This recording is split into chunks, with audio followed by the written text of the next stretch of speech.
Hey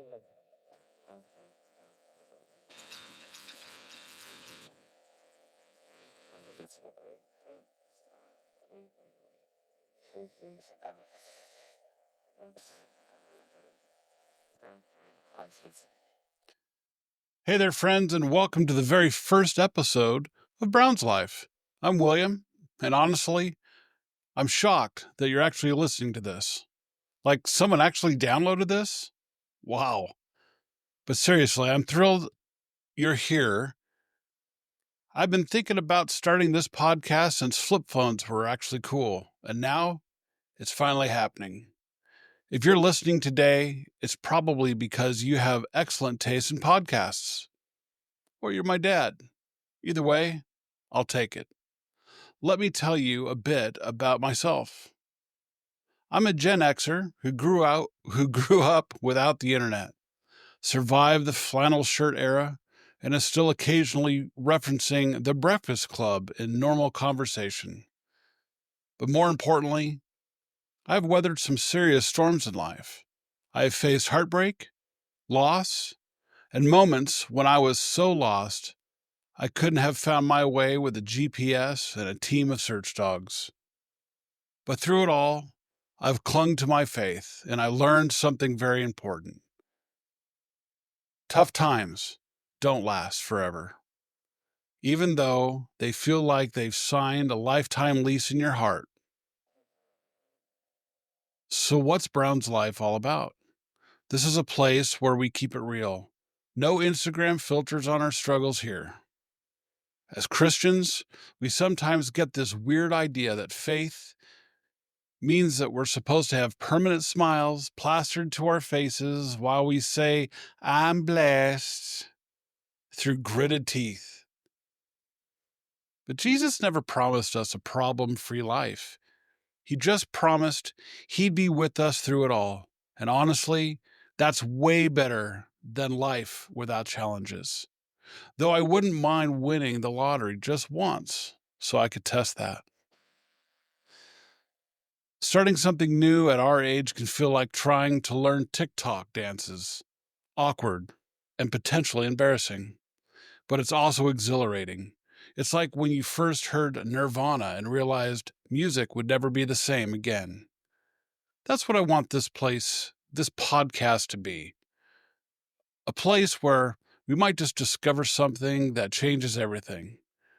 Because even when life knocks us down harder than a toddler's Lego tower, our faith reminds us that we can get back up. After all, we're the generation that survived the dial-up internet. We can handle anything. Let me tell you why I created Brown's Life. If I'm being completely honest, and I promise to you to always be completely honest with you, even when it's messy and we always felt like the underdog, like I'm the before picture in a makeover show that never gets to the after the reveal part. Yeah, that guy. Maybe you can relate. Maybe you can feel you're always fighting uphill battles, like you're playing life on the hard mode, even while everyone else seems to have a cheat code of some form. It's exhausting, right? Like trying to explain to your teenagers why you need to reboot the router. They just don't get how tired you are. But here's the thing. Even when I wanted to throw in the towel, my faith wouldn't let me. And not in the guilt trip, good Christians don't give up kind of way. More like a persistent whisper that kept saying, just wait.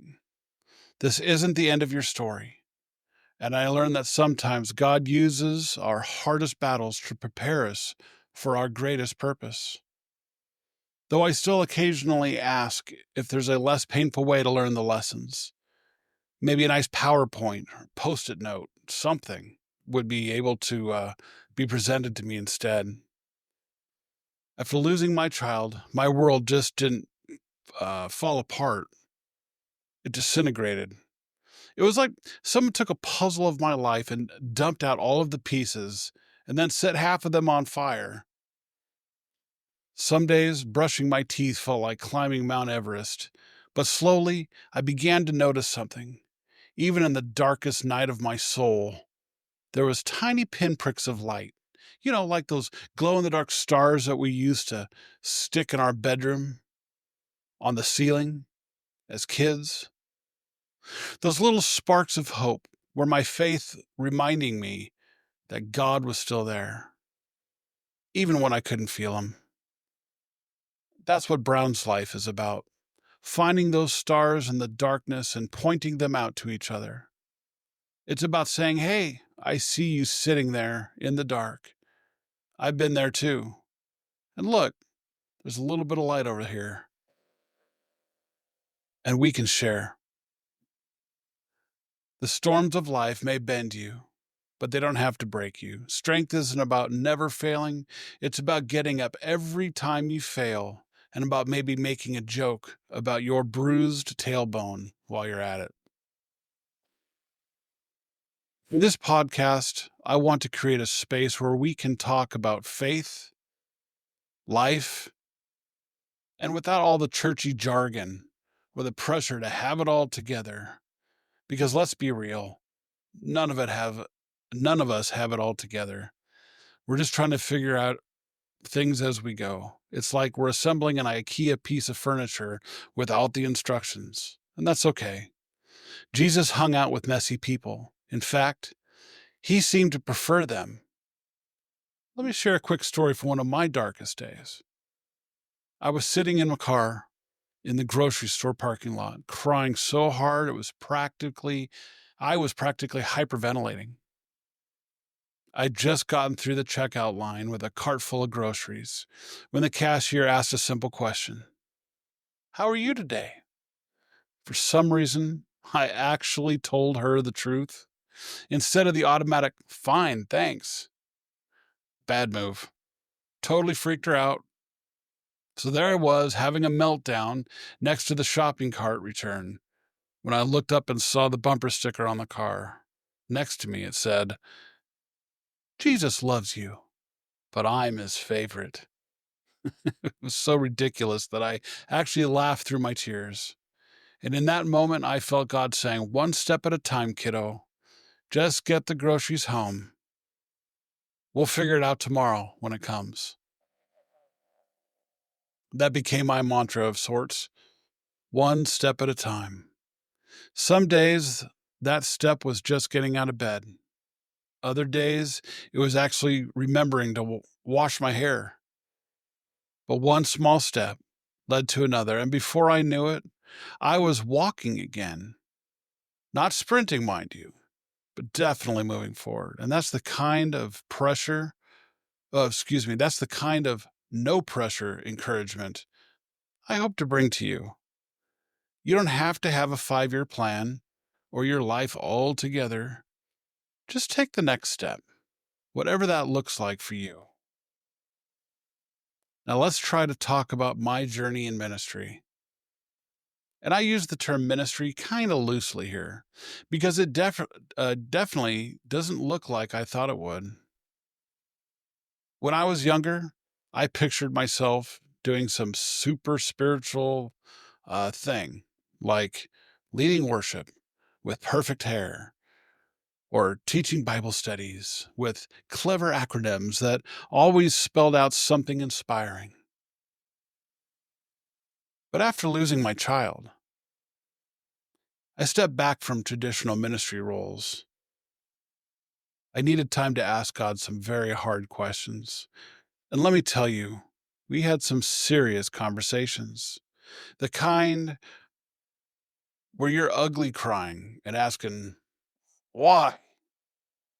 So loudly that your neighbors probably think you're auditioning for a soap opera.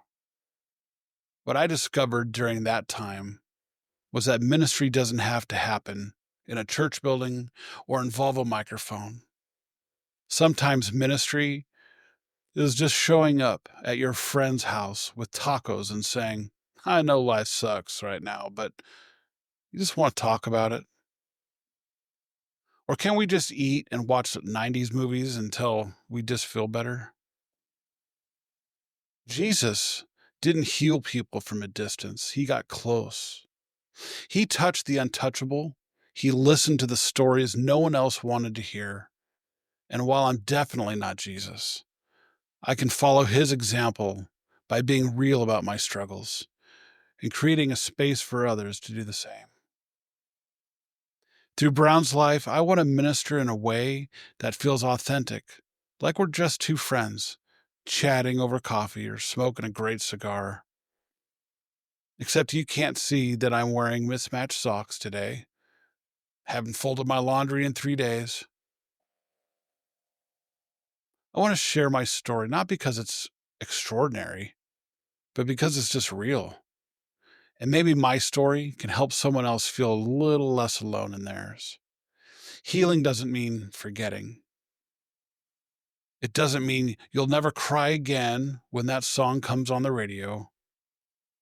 It means finding a way to carry both the love and the pain without letting the pain define your future. It's like carrying a backpack instead of being crushed under a boulder. If you're listening to this and you're hurting, I want you to know something. Your pain does not define you, and it doesn't disqualify you from God's love or purpose. In fact, sometimes our deepest wounds become the place where we can connect the most meaningfully with others. It's like having a secret handshake with people who've been through similar struggles. You just get each other in a way that no one else can. But beyond healing and ministry, Brown's life is about embracing life and the adventures that we go on. Because despite what some non-Christians think, following Jesus isn't about sitting around being somber and judging people. It's really about learning how to live life to the fullest with joy, purpose, and occasionally questionable dance moves. Whether it's trying a new hobby, traveling to places that we can't even pronounce, or just breaking out of our comfort zone, life is full of opportunities to grow and create memories. I want to share those adventures with you, and I hope you'll share yours with me too. Because let's be honest, sometimes the best ministry happens when we're just living life together and pointing out where we see God in the everyday moments.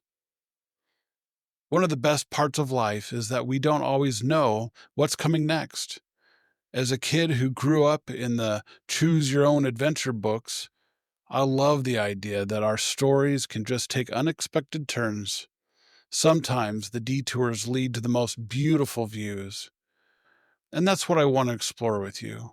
Let's dive into the unknown together and find the beauty in the unexpected, even if we occasionally get lost and have to ask for directions, which goes against every fiber of my Gen X being.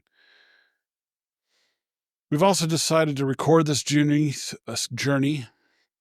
through our blog or vlog because apparently I didn't learn my lesson from all the embarrassing home videos that people used to make. Every step we take to rebuild and rediscover life, every adventure, big or small, we want to share it with you. You get to see the highs and the lows and everything in between. Life isn't just about surviving. It's about thriving and embracing the unknown and finding joy in the journey, even when the journey includes getting lost, making mistakes, and occasionally pretending that you meant to do that all along. Like no one's going to actually figure out that you can make mistakes in your speech, even doing a podcast. That's okay. I'm going to make mistakes. Let's talk about faith for a minute. Not the picture perfect Sunday morning kind, but the messy, everyday kind that gets you through when life goes sideways. I grew up in the church, so I know all the right answers. I can Bible verse with the best of them. But sometimes along the way, I realized that faith isn't about having all the answers. It's really about trusting God, even when you don't want to.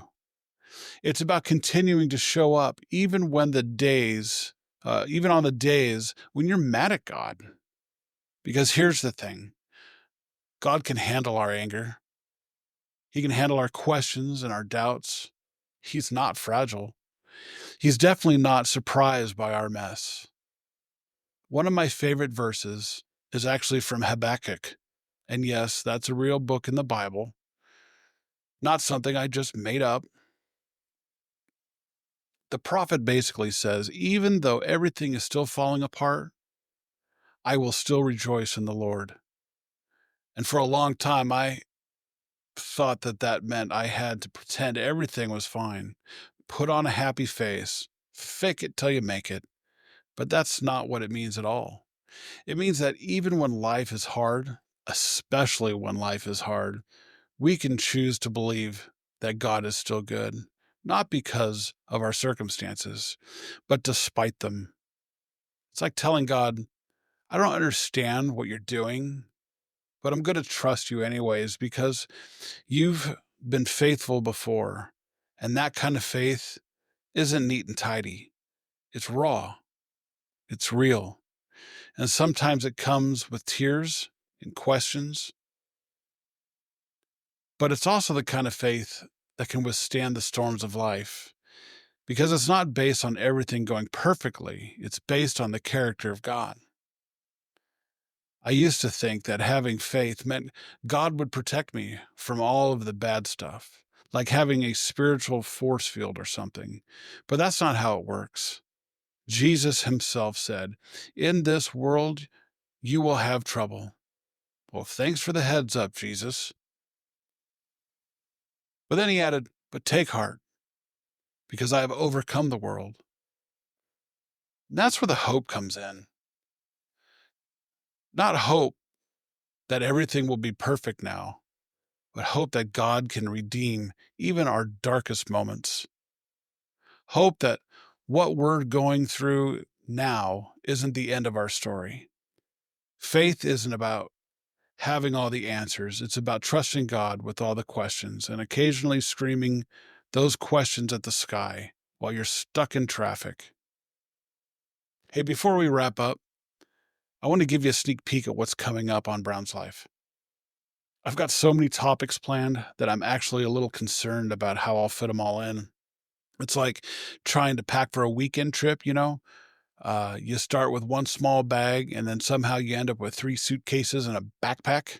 Yeah. Hey, we'll be diving into everything from dealing with grief and loss to finding joy in everyday moments and activities. We'll talk about how to keep your faith strong when life tries to knock you down, and we'll explore what it means to live with a purpose after experiencing profound loss. I'll also be sharing some practical tips for building life that feels meaningful and some of my favorite tools and resources that have helped me along the way. Like a prayer journal that saw me through my darkest days, maybe even the playlist that got me moving when I didn't think that I could. Maybe that perfect cigar that I got to sit down and talk to a bunch of guys about some of my issues and let them kind of lead me. And guess what?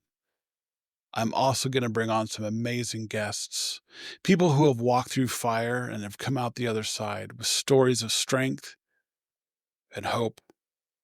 Not perfect people with perfect lives, but real people with real struggles who are finding their way forward with faith and with a healthy dose of humor. But more than anything, I want this podcast to feel like a conversation, like we're just two friends chatting over coffee or something stronger. No judgment here. I want to hear from you. What are you struggling with? What questions do you have? What topics do you want me to cover? This isn't just my journey. It's ours. So please reach out. You can find me on social media. Our website's brownslife.com. You can send me a message at info@brownslife.com anytime. And let's build this community together. We also explore some fun and creative ideas. Maybe we'll take a deep dive into self-care practices. that don't involve spending a fortune on bath bombs, or share travel stories from places where we have felt especially close to God, or discuss how to stay grounded when life feels chaotic and prayer feels like a one-way conversation. Life may knock us down, but together we rise. Together we can create light even when the world feels dark.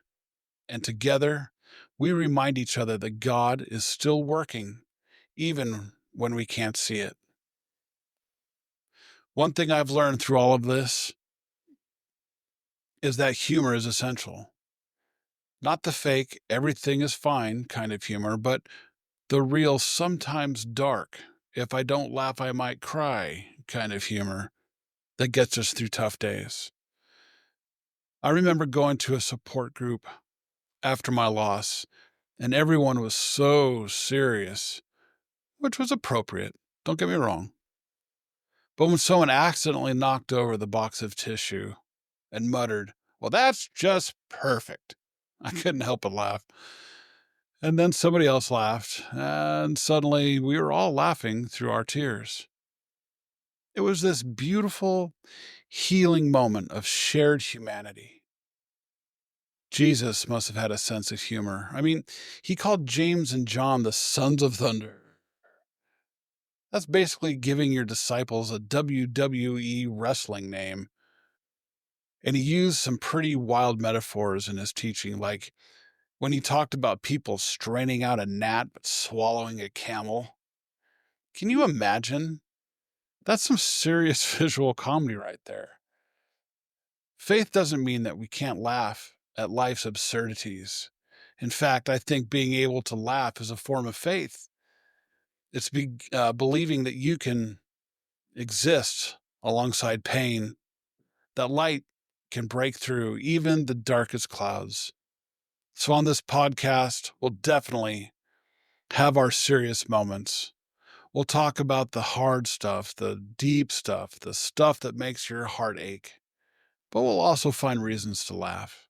We'll celebrate the ridiculous moments, the awkward encounters, and the times when all you can do is throw your hands up and say, "Well, that wasn't the plan." Sometimes laughter is just faith dancing. It's believing that joy is still possible, even when the hands, excuse me, even when life hands you a situation that feels impossible. All right, friends, I've covered a lot of ground with you today. I hope you find something here that encouraged you, something that reminded you that you're not alone in this world and whatever you're facing. This is just the beginning of our journey together, and I'm so excited for all that's ahead. If you enjoyed today's episode, will you please hit that subscribe button faster than you used to hit the record when your favorite song came on the radio? And share this podcast with someone who might need a little extra hope and encouragement. You never know who might be waiting for a message like this. Remember, you can also follow me on social media for updates, behind the scenes content, and more. I'd love to connect with you and hear your thoughts. The journey is better when we do it together. Plus, I'm still figuring out these platforms. So your encouragement helps me look like I know what I'm doing, really. The world may not always be kind, but we have the power to create kindness, to share hope, and to build a life that shines even in the storms. Remember, you got this, and we've got each other. And most importantly, God's got us all, even when it doesn't feel like it. Thank you very much for listening. I can't wait to talk with you again in the next episode. Until then, take care, stay strong, and keep moving forward. And remember, in the words of my favorite 90s band, the sun is always going to rise, rise, rise. Okay, I made that up, but it sounds like it could be from the 90s, right? See you next time.